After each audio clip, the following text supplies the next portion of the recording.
नमस्ते सबैजनालाई।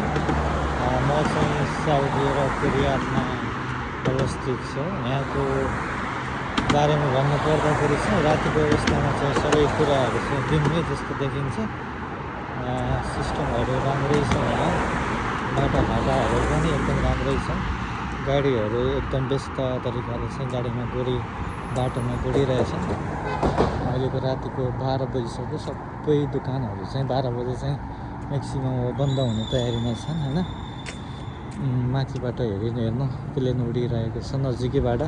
Airport king Khalid airport यहाँ नजिकै छ। ल्यान्ड गर्ने क्रममा चाहिँ तल आउँदैछ होइन। अहिले रातिको 12 बजे अवस्था यस्तो छ है। जताततै क्यामेराहरू सामने